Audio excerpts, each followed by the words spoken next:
afternoon, ladies and gentlemen. I'm Captain Navy retired Louise Sue, and I am chair of the Events and Outreach Subcommittee of the new Ways and Means Committee. And our Ways and Means chair happens to be in the back of the room, Thomas McBurney. It's a whole new part of a whole new structure of the Friends of the Canadian War Museum.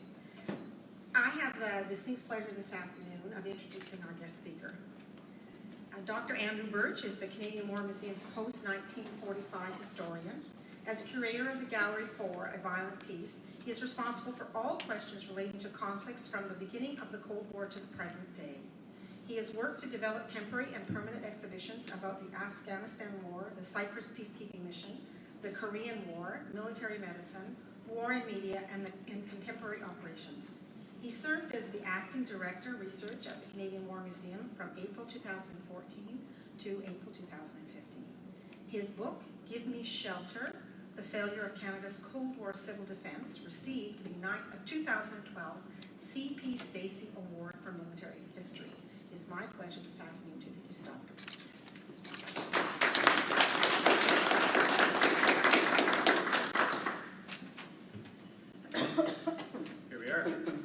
Hear me okay? All right. So thank you so much for coming to hear me speak. It's always a little bit intimidating to crawl away from the desk where you can gently tapping away at something and present it to a broader public, but I could think of no better audience to christen the project with than you. And I'd like to begin by acknowledging the veterans of the Korean War who are with us today and who took pains to come out and sit with us and see us. I hope that this resonates a little bit with you, and I'll wait to hear your feedback mid-presentation or after. We'll see. Yeah. So this project, I've been working on a project over the last little while to try to map out where every Canadian fell who died as a result of service in the Korean War.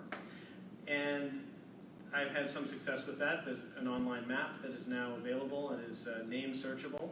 And the map is actually available through Google Maps, so it's a public open access resource. And it's had to date about 40,000 views. Now that's through, thankfully the CBC took an interest around Remembrance Day and really boosted those numbers because the first 1,000 were me.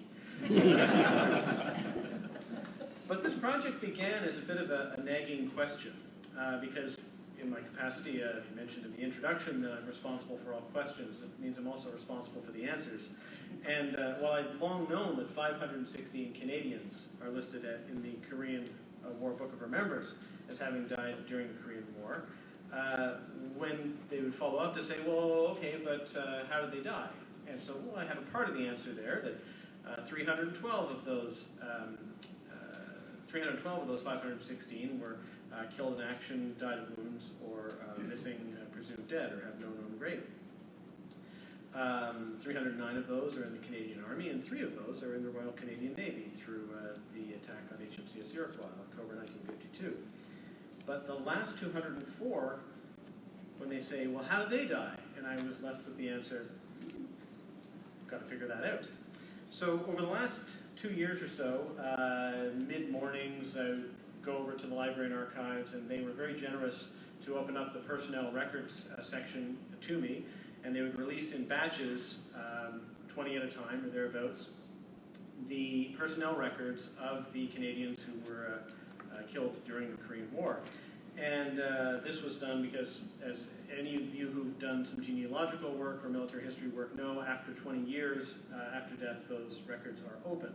But they still have to be vetted for privacy and personnel issues to remove anything that may relate to any living person or offspring. So they were very generous in allowing me to come in and see that. What I was able to learn through this, as I was going through and charting through all the information, the font size there is way too low, but that's just one little snippet from my, my spreadsheet. I was able to learn exactly how these soldiers died. They died in vehicle accidents along muddy roads, with friends in slip trenches as artillery and dugouts as artillery shells rained down from enemy-held hills, gasping for breath in army hospitals, either the mobile army hospitals or in Curay or further afield, or surrounded by loved ones in hospitals in Canada after the armistice.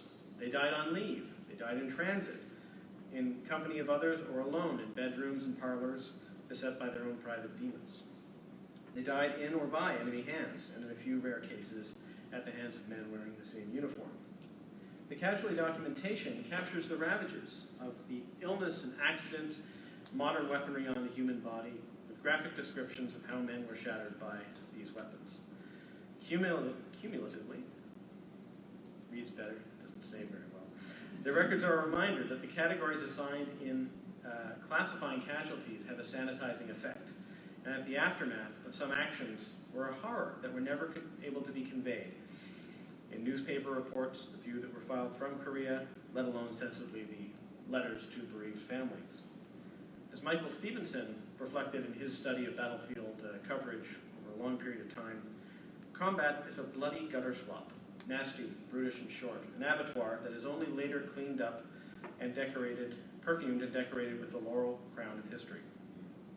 Looking at how these men died, without varnish, does not strip away their accomplishments, but gives us a better appreciation of the costs and risks of military commitments, even outside of combat.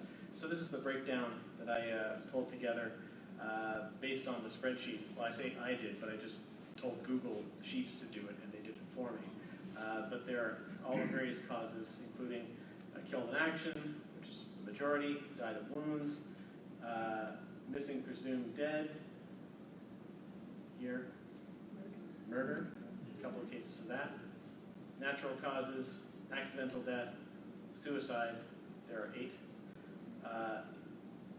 And that's one that I wasn't quite sure whether it fit, because they weren't sure at the time whether it was suicide or someone who went overboard. And so you have this whole array, but at the end of each of these files, there's a whole string of correspondence that reveals who these men were, how they were raised, where they went to school and for how long, what they aspired to become, and more movingly, how families reacted to the tragedy, whatever the circumstances listed here. Families pleaded with officials for details of their loved ones' deaths, or demanded that their remains be returned for burial at home, instead of buried in a country that most families would never have the opportunity to visit. They asked after missing mementos, wristwatches, cameras, photographs, in one case, wartime medals that had been sent over as a good luck charm. And facing financial hardship, families inquired after financial support, with mixed results. And the files also contain something I did not expect: grid references. These grid references all referred to the series of U.S. Army issued maps at the 50,000 or 25,000 scale that had been geo-referenced by another organization. So once I had that grid reference, I could pretty reliably figure out on a map, okay, round here, to within some degree of accuracy. Before I get into it, what I'm going to do now is I'm going to take you through a couple of stories drawn from this research, names and stories that come out through different means and ways that people passed on. But before I do, I'll just give you a bit of a background into how Canada got into Korea. There's no big surprises there. North Korea invades the South on 25th June 1950 and does some real damage to the South Koreans and pushes the Americans' defenders right down to the very southern tip of the peninsula.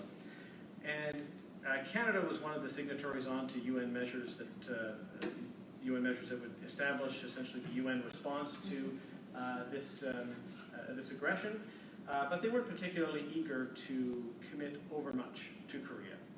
As a matter of fact, having already sent destroyers earlier in the year and facilitating airlift, they didn't really want to send ground forces until military and political circumstances forced the government's hand. As a matter of fact, the decision seems to have been made aboard a train that was carrying the remains of late Prime Minister William Lyon Mackenzie King to his funeral, and members of the cabinet were aboard the train and discussing various world situations, including Korea. And then Secretary of State Lester Pearson said that the United States had about a 50-50 chance of holding on to the Busan perimeter. And he aired his suggestion that a Canadian Brigade group, specially recruited for service in Korea, could be recruited from volunteers, as the Canadian Army had other tasks to prepare for in the Cold War in Europe.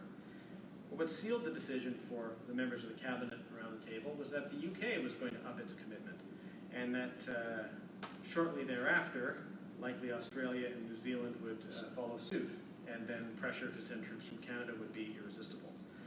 So on August 2nd, Cabinet said, okay, let's do it. They circulated the text of a special appeal from Prime Minister Louis Saint-Laurent that went out over the radio in the early days of August 1950. So Saint-Laurent's call for a special force to serve in Korea did create a bit of a rush to enlist across the country. People rushed to recruiting units and armories across the country. And a review of the overall list of casualties, which compiled, showed that while some of the dead had prior service in the Second World War, in many cases, those who rushed to those units were either just too young or had just missed the opportunity to serve, and so that's where the younger group went, or they were older with Second World War experience and weren't particularly enamored of having to work in a lumber camp and other places after the war, and were seeking that return to either adventure or family that they had experienced during the Second World War. And so these are just two shots from the library and archives of the first man to arrive at Petawawa. He's looking pretty happy. I don't think that smile would last very long. And then lining up for chow. Some of these are available at higher resolution in the galleries. But once these men took their medicals, took their oath, boarded trains, headed to Petawawa, got their military lives in motion, tragedy was inevitable. There was going to be accidents, there were going to be challenges. And the first Canadians to lose their lives linked to the Korean War didn't die in Korea, but died just up the road in Petawawa on the end of August 1950. Let's see if this works. Whoosh! I didn't have sound effects. So that's Camp Petawawa. That's the where the 2-inch mortar range was on 31st August 1950. Where men of the support company, 2nd Battalion, Royal Canadian Regiment, assembled around the 2-inch mortar range. And the company broke up into relays of 8 men each, lining up to fire the mortars that were lined up downrange. And the practice went well at first. Actually, see the kind of corner there where the road was. So there were all the mortars lined up in a row. Practice went pretty well. 2, 3, and 4 fired no problem. Then Mortar 5. Private Daniel Joseph Murphy received the order to load the mortar, duly dropped the bomb down the tube. The bomb struck the firing pin and began blasting its way back up the tube, but instead of firing down range, it exploded mid-tube. Murphy was killed instantly, as were the firers loaded up on Mortar 4 and Mortar 6, which were Private Norman Hughes and Private James Braley, and the injuries were horrific. Murphy lost most of his left forearm and suffered penetrating wounds to his stomach. Braley's left thorax was eviscerated, his left hand and forearm sheared away. Hughes took a piece of shrapnel to the neck, which severed his carotid artery, and 4 other soldiers were wounded in the blast. The little X's you see there are where all the wounded men fell. And in the chaos that followed as they sought to evacuate the wounded, a 4th soldier was found dead, Corporal Kenny Ray, with bomb fragments stuck in his skull. 2 of the dead were veterans of the Second World War. Murphy, who dropped the bomb, Private Murphy, had enlisted in 1940 to go overseas and had been wounded in another accident in 1942. While a sergeant, he trained units of the Home Guard, and one of the guards fired his gun accidentally, hitting Murphy in the hip and landing him in hospital for about 6 weeks in England. He then served with the Rileys across France and into Germany, and was awarded the Military Medal for an action in April 1945 during an attack on Harl during the Rhineland campaign. His citation noted that he relieved his wounded platoon commander and directed the Bren gun carriers to roll over German defenses. The citation reads in part, "By his initiative and devotion to duty and his enthusiastic determination and drive have contributed immeasurably to the successes the platoon has attained." He returned to his hometown of Montreal following his discharge in October 45, where he took on a job as a clerk. And when the call went out in 1950, he enlisted immediately, resuming life in the military as a private on 12 August 1950. 3 weeks later, he was dead. These early deaths in Petawawa also underlined that the military was perhaps not prepared for some aspects of the Korean War. Equipment was one issue that was examined, but even casualty administration was spotty. Casualty notification. On the day after the accident, the Army received in Montreal, headquarters in Montreal, received a call from Murphy's mother, who was royally upset because she had learned of her son's death over the radio before official notification had reached her. And Montreal reached out to Petawawa and said what happened, also Army headquarters in Ottawa. They had not heard from them at all. They had heard about it from her. Murphy's mother had a very simple request. She wanted her son's body. And unlike many more who would follow, she got it. And he's buried in Côte-des-Neiges Cemetery in Montreal. Murphy's family was not the only ones in this first incident that encountered some level of ineptitude. Official notification went out to Braley's family by telegram. And Private William Edward Braley, 2nd Battalion, Royal Canadian Regiment, was listed as accidentally killed. So his mother was pretty surprised when William walked through the door in Rothley, New Brunswick the next day. William Braley was James Samuel Braley's brother. Both men had enlisted around the same time, James in Toronto and William in Fredericton. And after James' death, William was in Petawawa and was understandably pretty shocked and applied for compassionate leave to return home, which was granted. And it shocked his mother, all right. And the matter made the Canadian press. The military responded, well, that was the fault of the National Rail Strike, which had begun on 22nd August 1950. Not entirely clear how. But it also points to the fact that there was this massive influx of people and a lot of paperwork that followed.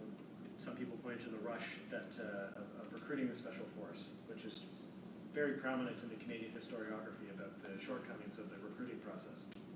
So these then were the first men to die as a result of recruiting for Korean War service, and the first of 138 men to die in accidents. And I'll just draw your attention to the next and the worst single case of an accident,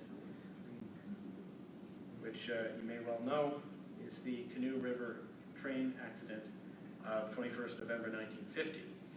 Now, this location, the train that went across the Rockies was bearing 338 officers and men of 2 RCHA, and as it came around a curve, it collided with another passenger train owing to a failure in signals communication. The engine accordioned with the caboose, the 2 heavy engine and caboose accordioned, and the sleeper cars were caught between them, of older wooden construction, which would be made, much hay would be made of that during the trial that followed.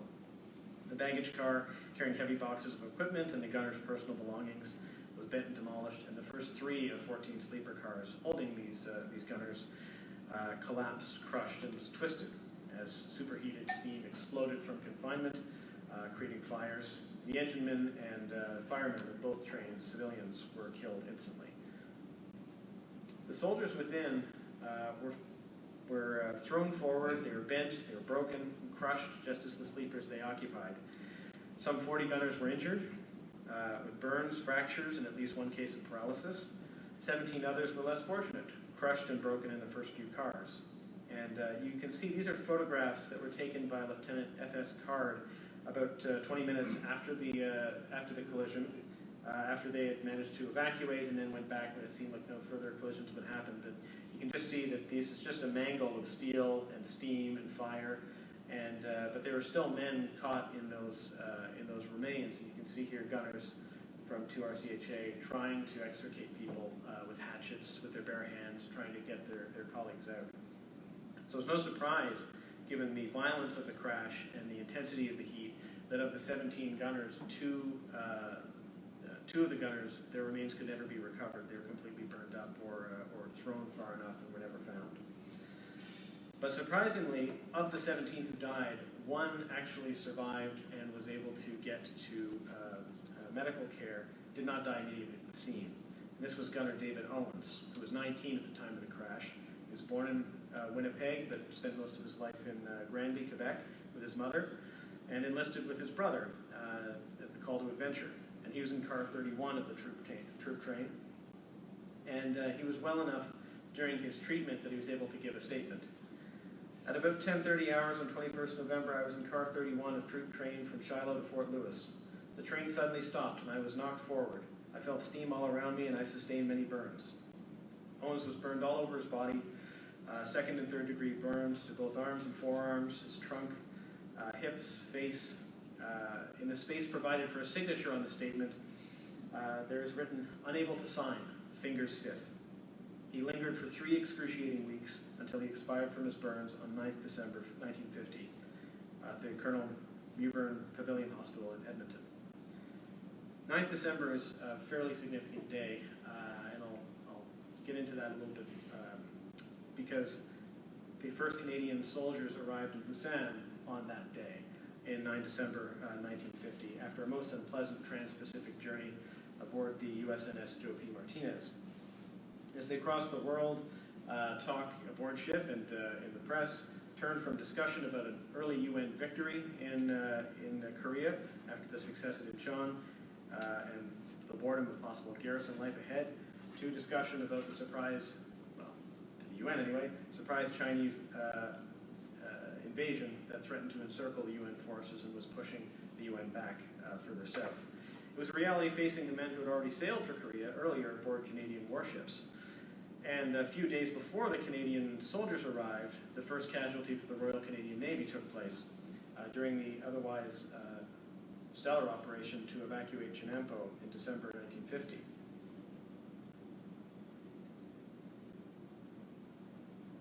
I got a little close with this and I had to correct halfway through. We'll see.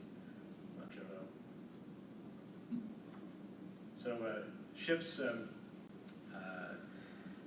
navigated through minefields upriver to evacuate Chenampo and relieve UN troops and bombard shore facilities to deny them from the advancing enemy. It's an operation that saw Cayuga's commander, Jeffrey Brock, awarded the DSO, and his medal set is on display in our Gallery 4. But on the cold night of 4th December, as Cayuga and HMAS Bataan were refueling for operations, Bataan was on Cayuga's starboard side. The wind was at force 5, or about 30 kilometers an hour, I think. The strong tide surged the warships together as they were refueled. And because they were setting out in this evacuation operation, the ship's upper deck's lights were turned off. So the pitch dark, slippery, wet, surging. And in those circumstances, able seaman Vince Liska fell between the hulls of Cayuga and Bataan. And the surging tide forced the hulls together and battered him to death as the crew heard him screaming.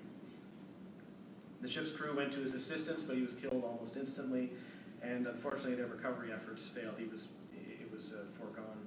As the ships were forced apart by the men trying to save him, his remains sank and were swept away by the swift current. Cayuga, down one man, proceeded to carry out the evacuation. And Liska was provided a burial at sea on 9th December, the same day of Owen's death, the same day that Canadian soldiers arrived in Busan. It was one of the 5 burials at sea conducted during the Korean War. And Liska was born in Lucca, Czechoslovakia, but was raised in Victoria, BC, and he was a ship's rigger before he joined the Navy in 1946. So, unlike the Special Force, these were tend to be longer service. So, I'd like to turn our attention back to the Special Force soldiers, the first 907 of whom arrived in Busan that same day. I'd like to talk about one of these soldiers' experiences with whom you may be familiar. It was one of Canada's first soldiers killed in action on the ground, and the youngest, Private Elliot Gordon McKay. Now, one of the interesting things about McKay is that he managed to get to the front at all, because a system did exist to find underage soldiers and return them. Typically, they would be alerted to this by an aggrieved mother or a girlfriend or someone saying, he's not that old. And normally they would be sent back home or retained for training until they turned of age, depending on their age. Now, McKay had already tried to enlist early on by signing up under his own name with the Air Force. He was quickly found out and sent home. So what he did was he borrowed a cousin's ID card, essentially, went to Toronto and enlisted as John Morgan McKay. So he left Prince Edward Island, went all the way to Toronto, problem solved. Far enough away, different name, and managed to get into the Special Force. And so we are fortunate, though, because we have in our collection some of his correspondence with his family, so we kind of get a sense of how his family reacted to this. And it wasn't how I thought it would be.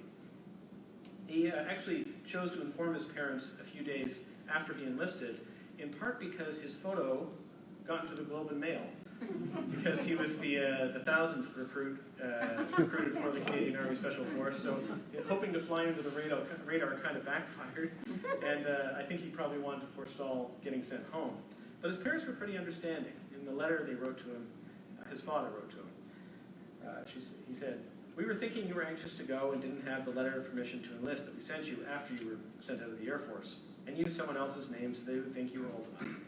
Well, dear mother and I have signed another letter of permission, and if you still want to stay with the Special Force, it's best for you to see your sergeant and have your Army documents changed to the right name." And this, for the family, was very important. It is not right for us to be writing to a J. McKay. I guess what you did in a hurry, never thinking what the results may be. His father told him to stay out of trouble, don't go AWOL, absolutely leave, I should say. And then concluded, "We all felt a bit sad when you got your word you were going so far from home, but we are also very proud of you for the spirit you have." So McKay took his father's advice, kept out of trouble. His service record reflects that. And when he arrived in Busan, he and his fellow soldiers may well have been thrown into the meat grinder of the Chinese offensive that was ongoing that time, and the UN offensive that was leading up, if it were not for their commanding officer, Lieutenant Colonel Jim Stone. The Patricias had arrived in Korea having completed training at the platoon level, but they were out of shape as a result of their transit overseas, which was apparently a really bad trip. And in Stone's judgment, they were unprepared to be sent into the fight. So he resisted the initial orders to have troops proceed north, and instead met with Army General William Walker, who was convinced to give those Canadians another 8 weeks of training. So instead of heading further north, McKay and colleagues moved about 40 kilometers northwest to Miryang, where they spent the first days of 1951 training for the fight to come, focusing on fire and movement, rapid firing and supporting arms, and getting the endurance up to fight in the hills of Korea, which is a little bit different than the rather flat terrain of Fort Lewis. They entered the war for the first time just as the UN had stabilized their lines against the Chinese attack and regained some of the shaken confidence from November. General Matthew Ridgway, who replaced Walker as the leader of 8th Army after Walker's death in the December 1950 vehicle accident, marshaled his resources for a new series of offensives to push back against the Chinese and push the UN lines further north. A notable victory, the defense of Chepiang-ni, seemed to show the weakness of Chinese attacks against well-defended positions. And so Operation Killer began, and this was the first of the counteroffensives, which kicked off in February 1951, a move coinciding with the Chinese People's Volunteer Forces to move further north towards the 38th parallel, but leaving behind all manner of small pockets of resistance that would make the advance north complicated. And this is this clip, if it works, should take you from the various stops on the trip. From Busan, a little closer on Busan, let's double click. Then to Miryang. And then further north.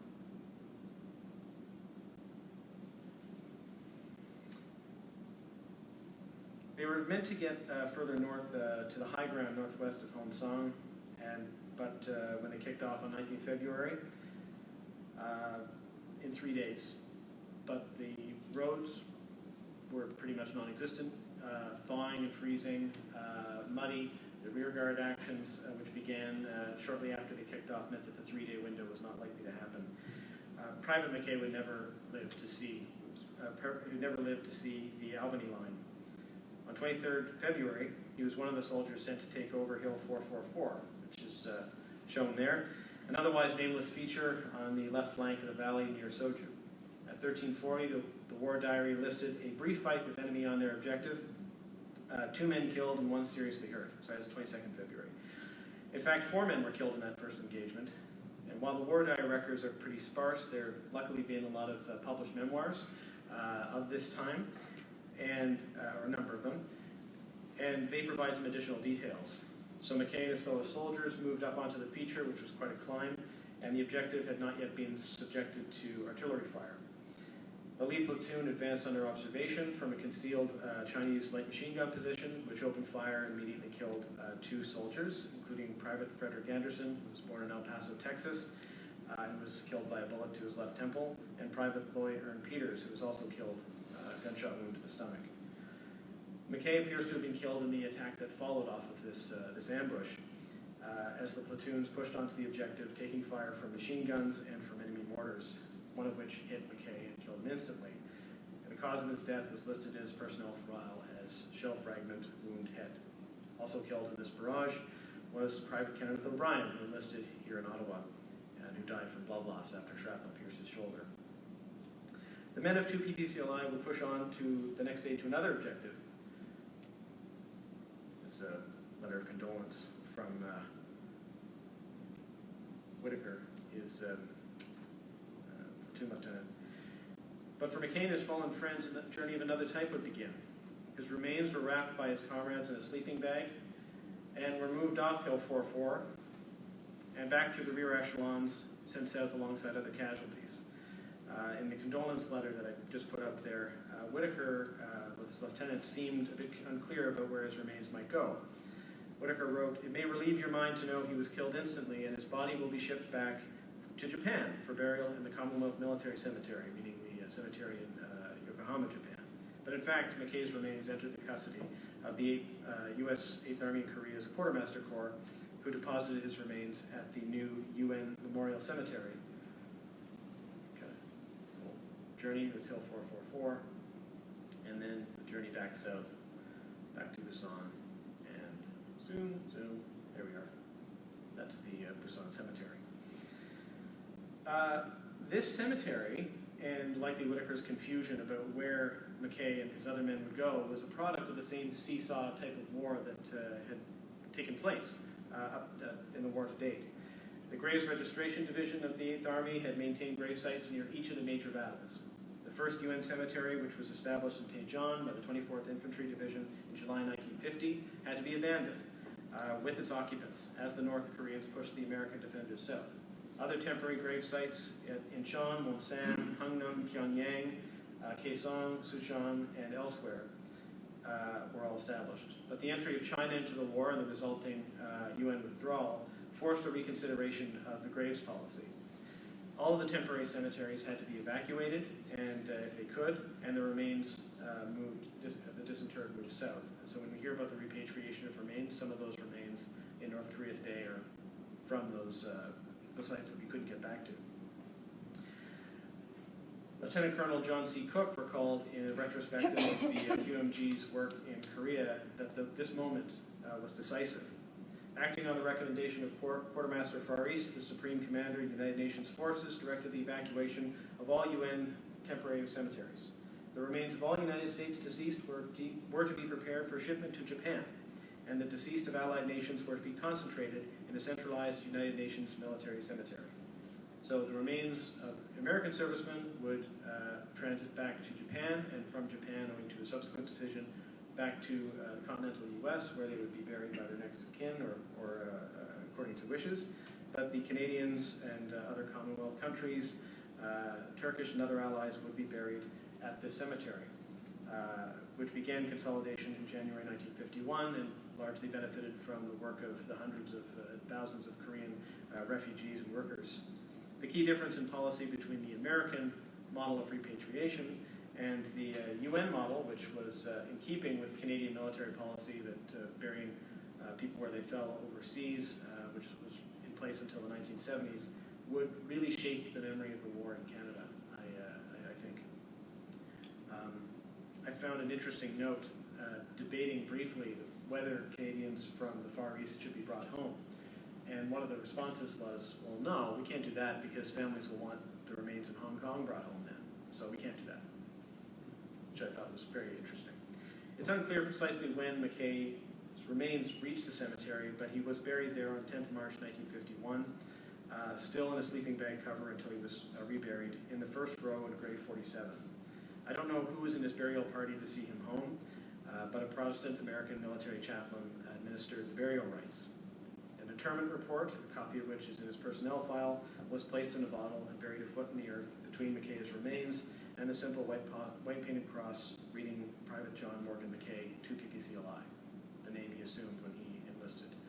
And it would be decades before his real name was inscribed on the headstone.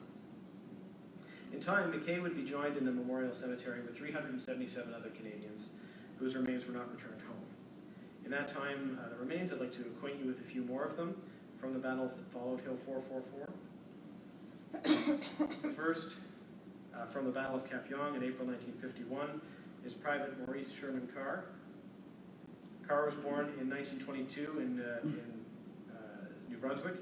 His mother died when he was 7, and he was brought up by his aunt and uncle.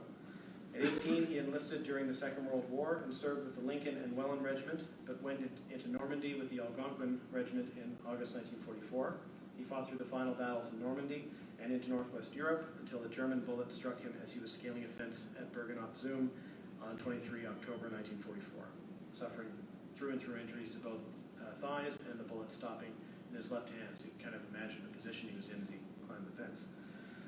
He returned to his unit in February, but did not have the same confidence and broke down during shelling in the Hockwall Forest, and he spent the rest of the war under treatment for battle exhaustion and anxiety that lasted until June 1945. He returned home, but he could never really return home. He didn't feel comfortable in civilian life, so he joined the U.S. Navy, and he served aboard U.S. destroyers until June 1949, and then returned home to Canada, and on 17 August, he responded to the calls of the Special Force and re-enlisted. The personnel officer noted, "Carr is a very low-speaking, reticent veteran who returns naturally into service life. Combatant duties will be more suitable than any trade effort." And he died at Kapyong on the night of 25th April 1951 from multiple bullet wounds to the chest. And he was one of 10 men lost in that fight. Here are 2 brothers, Marcel Tremblay and Paul-Émile Tremblay. They are both born in Quebec. Marcel, 8 years older. Both of their parents had died. Their father, a fireman in the line of duty in Canada, and their mother of cancer a year later. Marcel worked for years as a driver at Dominion Arsenals before he enlisted in 1950. And Paul-Émile, as younger, had a bit of a harder time. He was raised in an orphanage until he was 15, then struggled to make it on his own after he got out, since his brother and his 6 sisters were scattered throughout Quebec. Marcel was listed as killed in action on 23 October 1951 during Operation Pepperpot, after he and another soldier stepped on friendly mines as two Van Dizien. He was killed instantly. A month after his death, Paul-Émile turned to the Army for shelter and security with a view to make it his home. He didn't have any family left.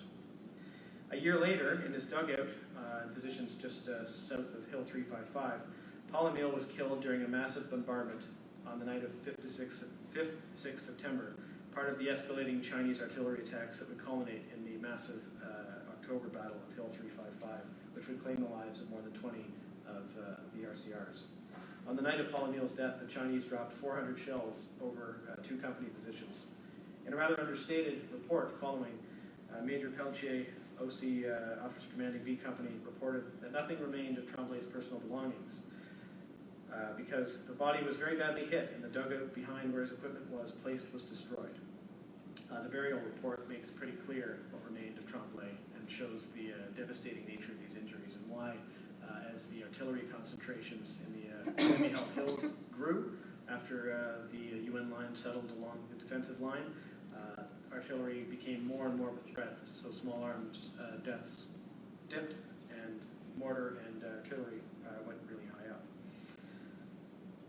So the anguish that this family, they had no one to send the condolence letters to save the sisters, but you can imagine the anguish of people who lost loved ones and who knew that they were buried in a place they could never get to.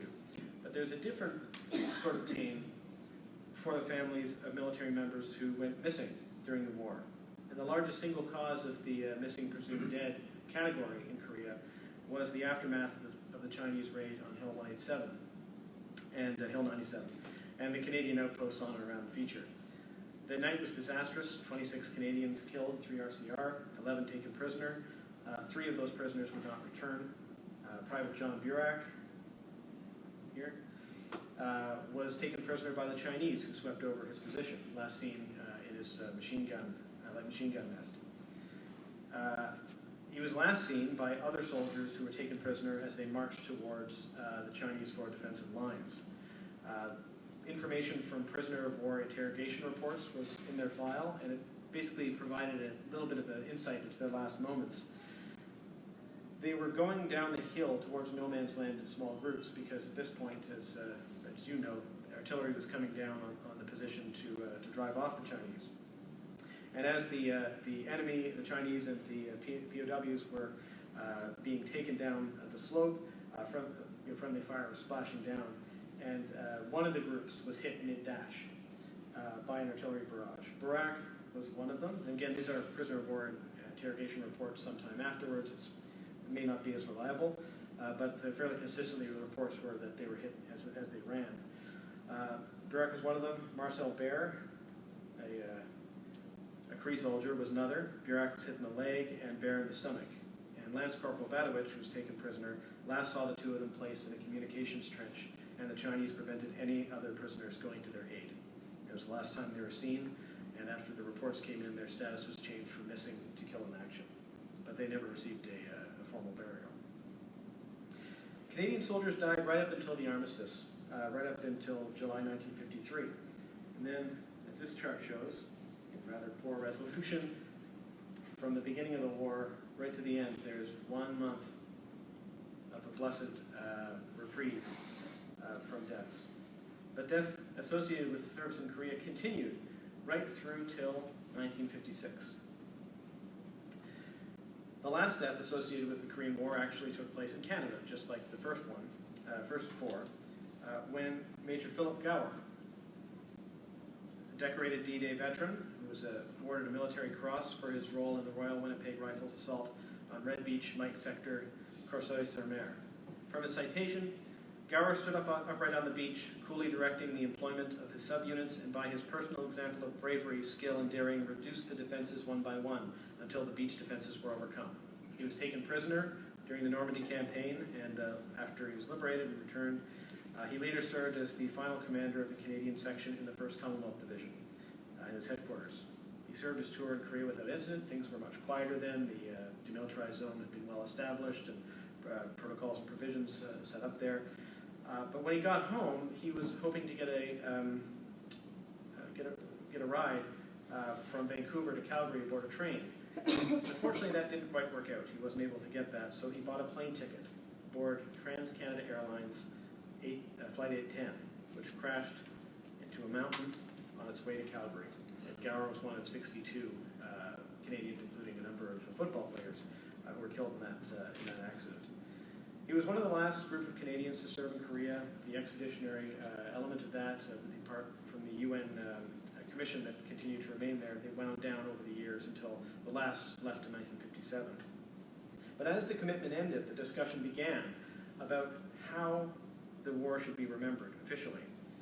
And the first method appears to have been the books of remembrance themselves. Commissioned right on the heels of the delivery of the Second World War books of remembrance, which which were completed in 1957. The artists behind those books were given the task of creating a final series of new books, one for the Nile expedition and South African War, and one for Korea. The South African War was important because an anniversary was upcoming. These dynamics carry on. All of these books were meant to be located in a new shrine to be built in Ottawa. You can see a design drawing here. In Ottawa at Nepean Point, where the statue of Champlain is right now, which I learned about while doing this project. So this new building was meant by the Diefenbaker government as a project for the centennial of Canada. It was meant to be the new National War Memorial because the War Memorial downtown was exclusively for the First World War, so it remained for some time. And into this new shrine would go all the remaining books of remembrance apart from the First World War. And this even became an election promise in the 1963 election, which went the other way. But back to the books themselves. So in order to complete the books, the artist needed a cutoff date. Who would be included in this number? How many names should I include? And so discussions take place in November 1957, where we reach the official number of 516 dead and the criteria.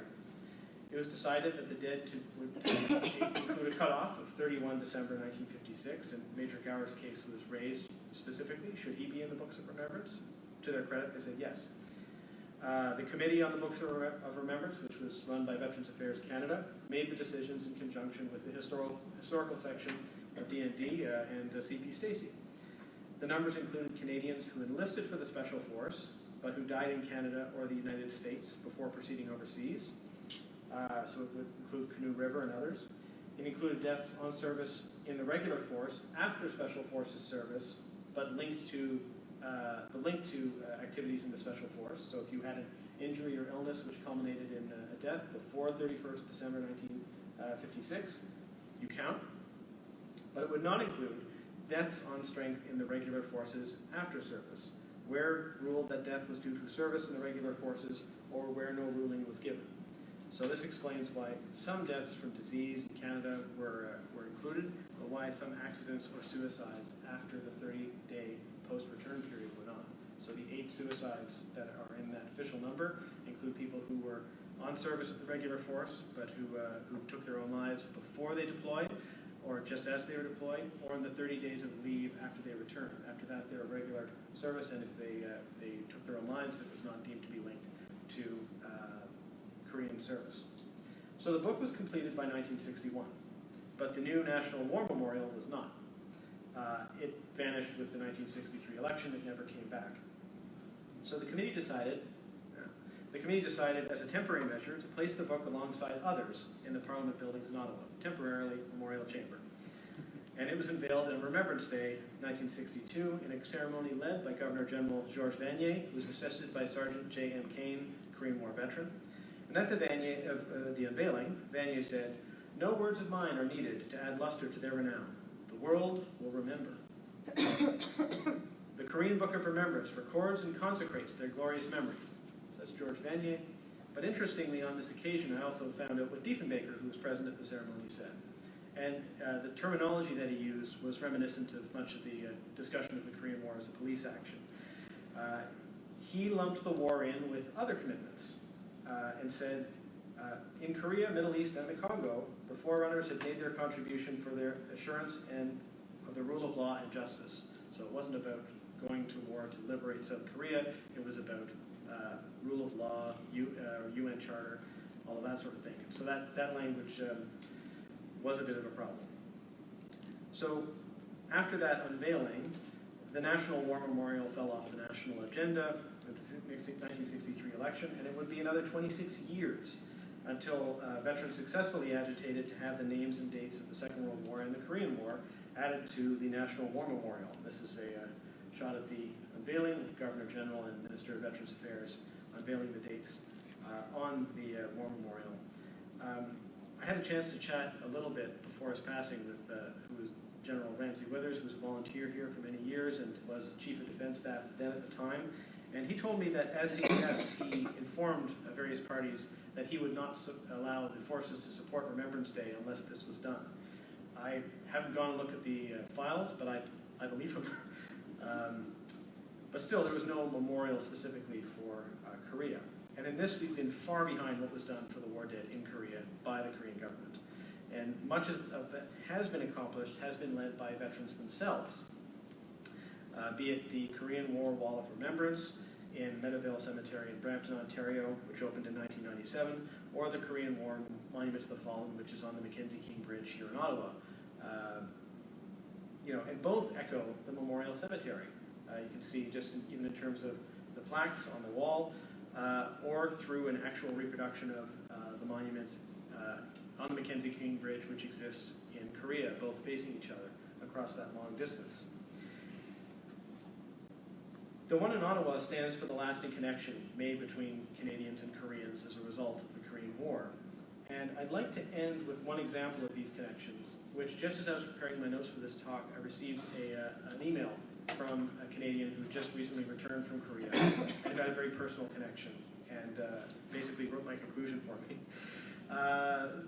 So this was a Canadian who is a Canadian who works for the public service and had an opportunity to be in Korea, but before that had discovered that before her father married her mother had been married to Lieutenant James Douglas Hamilton, and I'll let her take it from there.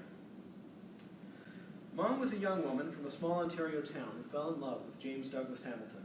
When the Korean conflict broke out, he enlisted in the PPCLI. My mom and Doug were married and were almost immediately posted for his training. Within only a few months, word came that Doug's unit would be deployed to Korea. Mom went with Doug to Seattle and enjoyed the few remaining days together before the ship sailed. Those were the last days that they would spend together. The Korean War story for Doug is sadly very short. On his very first reconnaissance mission, April 12, 1952, his platoon was asked to go out on patrol at night in a very heavy rainstorm. Tragically, Doug slipped off the muddy path they were following and stepped on a landmine. He was killed instantly. My mom spent many months pursuing all avenues to have Doug's remains repatriated to Canada. Even though she offered to pay to have him shipped home, no one would agree. The most they would do was send her a photograph of the grave marking. Families were sent 3 photographs, for the record, in prints, with his name, unit, and the date of death stamped into it. And these were not very impressive photographs. It's changed quite a bit. 45 years later, the letter writer, Susan, had the opportunity to visit the memorial cemetery herself on her mother's behalf. And this is what she had to say. For my mom and for all those relatives of other Canadian soldiers buried in the UN Memorial Cemetery, Korea, let me say that it is a serenely beautiful and highly respectful place. All visitors identifying themselves at the entrance as being from any nation that participated in this war are saluted by 2 Korean guards outfitted in full military dress uniform. I was saluted in such a fashion. I cried. Then, as I passed through the entry, I could see a flower garden and a massive black marble arch engraved with the names of all the nations that participated and their corresponding number of war days. It was both somber and beautiful. On the other side of the arch are fields and fields of graves. It was overwhelming. I cried again. An elderly Korean gentleman spied me standing there and approached to offer help. He asked where I was from, and I replied, Canada. He said, Canada, thank you very much. We are so grateful for your help and your sacrifices. He then escorted me to the administration offices so that we could locate the plot for Doug. The lovely ladies behind the counter could not do enough for me. They even asked the director to come out to greet me, the director who turns out Canadian. He escorted me directly to the plot and then respectfully stepped back so I could have a moment on my own. I was dumbfounded. The cinder block grave marker was gone, replaced by a granite and copper monument, flanked on each side by rose bushes, flush with white blooms. When I exclaimed that I was expecting to see the old block, the director explained that all markers were replaced by a grateful South Korean public, in thanks for the ultimate sacrifice given by each person buried there. I was so touched, and yes, I cried again. The pictures I took and the stories I shared with my mom upon my return helped give her the comfort and peace of mind to put a gentle end to the story of Doug. She said, it's so good to know that Doug is in safe, caring hands. I hope that this story may help others who may not have had the same privilege as I to visit such a sacred monument to those who served. The soldiers who lie there will never be forgotten. There's the monument to the fallen, the twin of which is on the memorial cemetery, memorial on the Mackenzie King Bridge. Now, Susan had never seen a picture of her mother's first husband, and through my research, I was able to send her one. But I found her story moving, and for more than one reason. The memorials we have here in Canada, we have only because the veterans of that war fought to have them. The veterans had to fight for it and pay for it in many cases by themselves. Remembrance isn't something that just happens because we set a day aside for it. It lives first within the people who lived through the experience and pass that torch on to the next generation. And through the research that I'm doing and through having this map and have it online, I hope that it will aid in this mission and help to transmit to a new generation where and how Canadians gave their lives in service to this country in a righteous cause, because Korea is the way it is today, South Korea, because of the efforts of those who fought in the war. And so I'd just like to thank you all so very much for listening, and I'd like to answer any questions you may have respond to any complaints. Always happy. Thank you so much.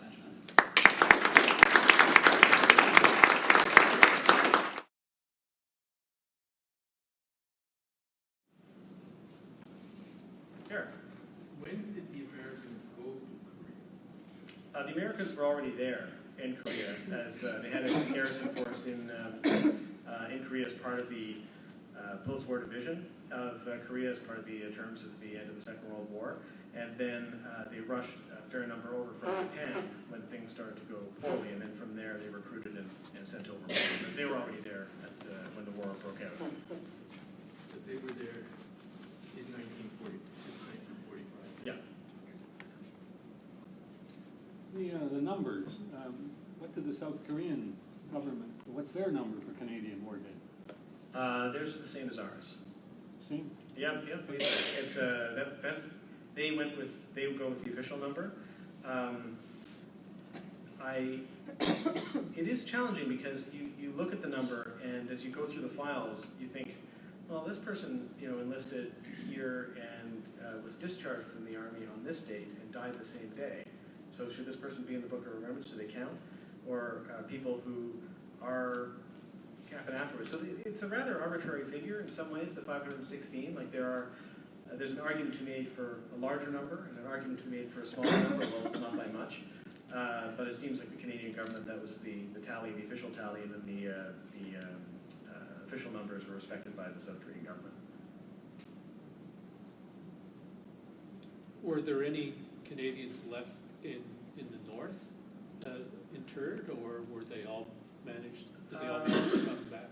The only ones that would likely remain in the north would probably actually be in the DMZ, because like Hill 187 is right on the cusp of where the demilitarized zone is, and so the remains of those individuals, the place where they were last seen, was in the DMZ. And to the North Koreans' credit, they did actually uncover. I'm not quite sure how they uncovered this because they were supposed to be out of the DMZ, but they did uncover 2 remains that were returned to Canada, returned and buried in 1955. So as part of the ongoing administration of the DMZ. So there are probably about there's about 16 overall that could be somewhere in the north. So when the repatriation grand number came back, people were saying, "Oh, could it possibly be Canadians?" And the answer is it's very, very much more likely to be American or British because they were so much further north when and had those temporary cemeteries, in addition to those that were lost on the road and couldn't be recovered. So statistically, it's very unlikely that it would be any of the Canadians. But there was even one case where a Canadian POW remembered the grid reference and was able to walk with the recovery team to the grid reference after his release and recover those remains. So people had a pretty good sense of where they were. Excuse me, I'm no tank soldier, so you may have mentioned the details of what I'm about to ask, but again, I'd like to reconfirm it. Having to do with the memorial on the Mackenzie King Bridge and the same one in Korea. Yeah.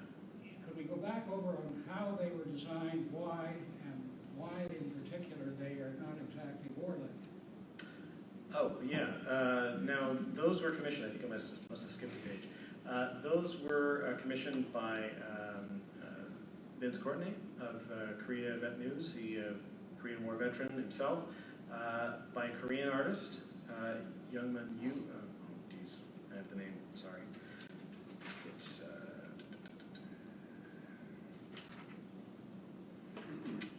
yes. Sorry.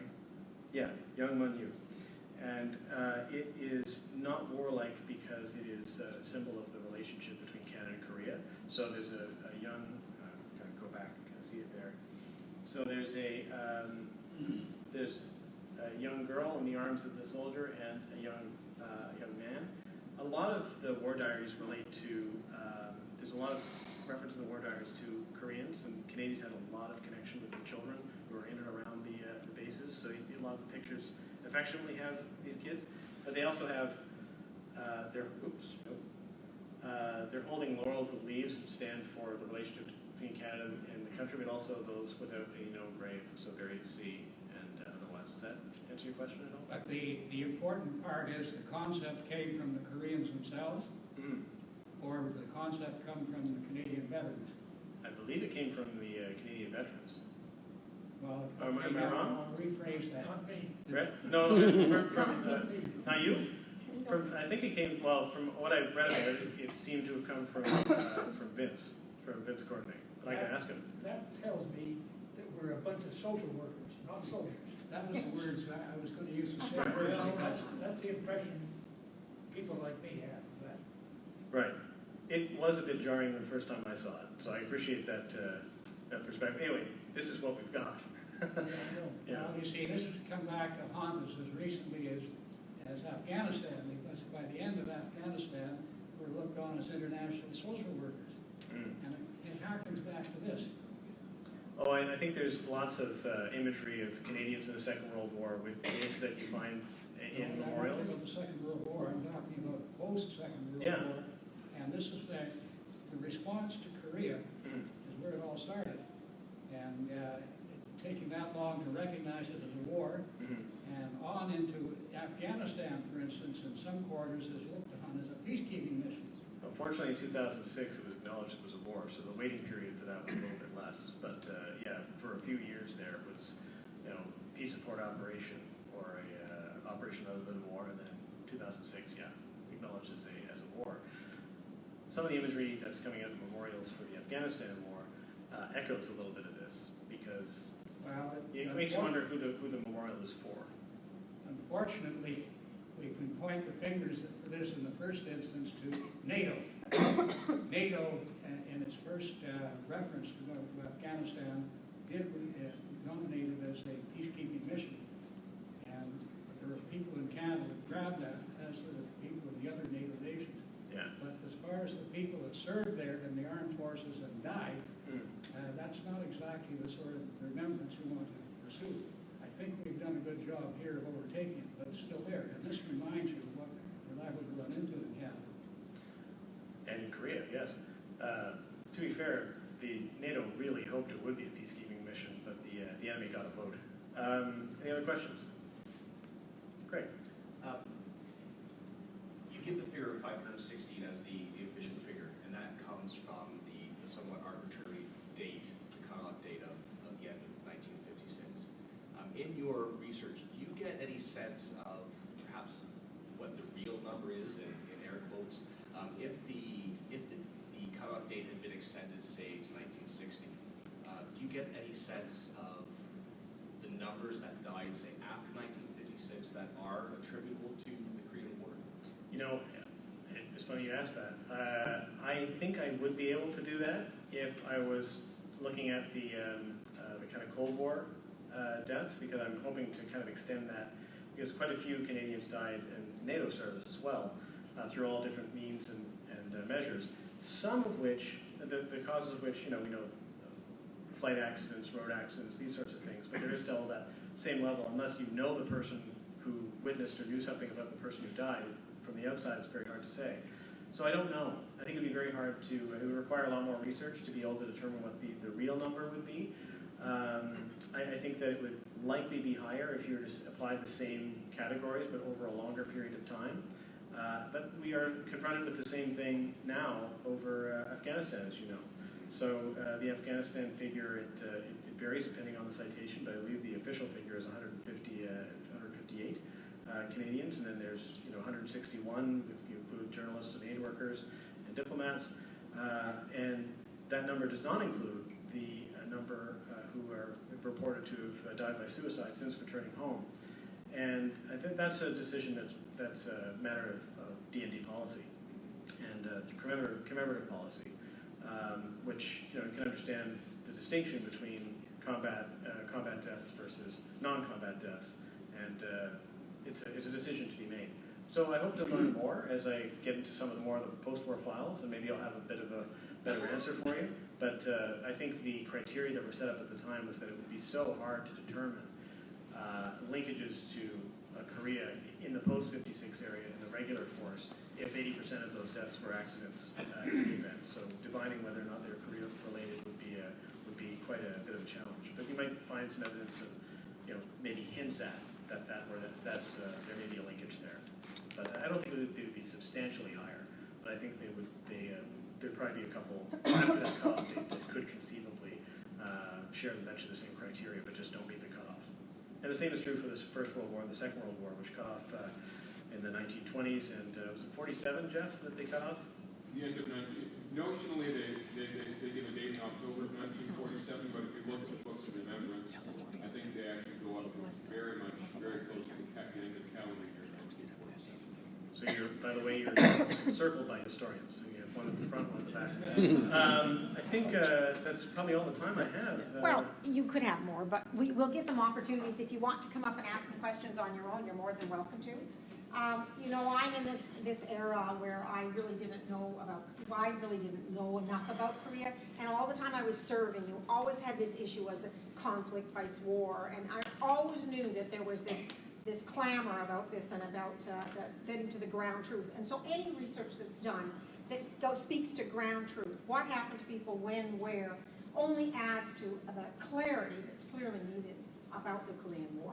So I think on behalf of us all, we thank you for taking the time and effort to do this kind of research and for coming to speak with us today. Thanks for the opportunity. Thanks very much.